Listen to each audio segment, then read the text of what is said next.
of a stimulus program, and under the stimulus program, I don't know where this is going financially or if it's even going to pass, but it's something to do with construction of schools and things like this. Maybe you've heard about it? I haven't heard very much. We had to submit any... An application? Not really a formal application, but we had to submit anything that we thought were going to be going on in our school in the next 24 months that were renovation and or construction. And you've seen some articles in the paper about 41 new buildings from the state of Iowa, I think is the number. I submitted information about just re-roofing and at Walleye Free Auburn, a couple of renovation projects. The renovation of the SES room was one of them. So, I was thinking about that. We were talking about that. Yeah. I don't know where that's going to go. The director of the DE was out to meet with our superintendent's group at the ADA last week. And she wasn't very hopeful that that construction business was going to pan out, but she just said, I hate to say that and be so dismal about it, but she said she hasn't gotten any information lately. We know nothing when it comes to information, and I'll give you a packet here. We know nothing about the stimulus package as far as guidelines. The director told us directly to our faces, the superintendents and business managers did not like the stimulus money just because there's going to be so much red tape. Right, Frank? There will be. All the code numbers, spending will have to take place in the 27-month time period. So that first page inside the handout has the stimulus money that the DE has some control over. And then the governor has control over the $386 million that's listed below. So IDEA is special education.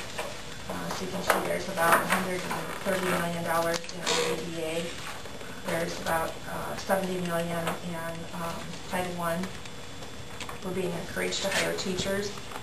And all the superintendents at our AEA asked the director what would we do in 2 years when we need to reduce teachers and go through expensive legal bills to take care of getting rid of teachers. So. And she didn't have a suggestion other than try to make an agreement with our union. So I have talked with our both unions about if we looked at personnel, what that might look like and how we might write 2-year contracts. And we'll just have to see when we know more about it. The whole rest of that packet is information about sportsmanship ratings. I had a board member ask me about the clinic conference as well as the state ratings. And you got everything you could possibly want to know about sportsmanship ratings. And someone at the last board meeting asked me for information about fall sports numbers. And so we've now reduced coaches, and now we've got fall sport numbers for you. And this first sheet is from the head football coach, Eric Koda. And information for you to take a look at.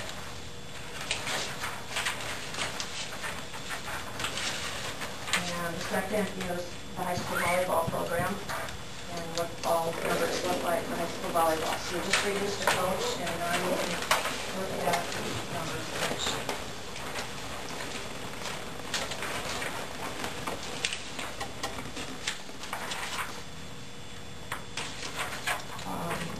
This next piece is from me, and when you get this one right here, it's going to look like a front and a back. You're busy reading, but if you look up here a second, there's a front and a back, and it says 2007-8, and that's the accurate date. This is what you approved when you first started full grade sharing. This was the numbers of coaches and different activities compared, and then think about what we started with and kind of what we've done in the last couple of years with coaching.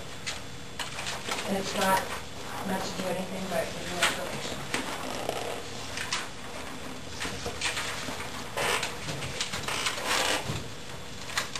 And Dave had asked for information from Allers & Cooney Law Firm. That's the firm that we used when we did the good conduct violation last fall. He wanted to know board bills for that.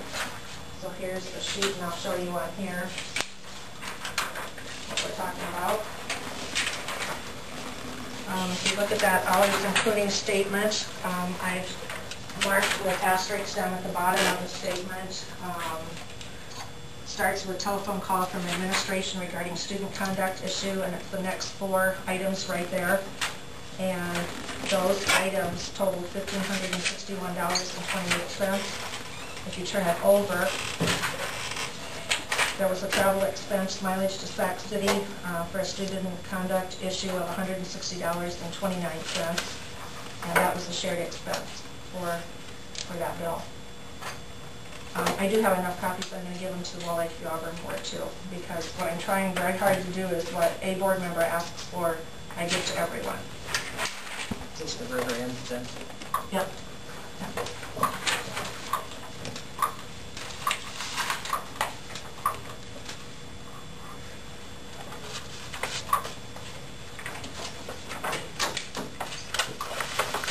I don't think I have anything else until we go into closed session. Yeah. I think it's a great idea. Meeting adjourned.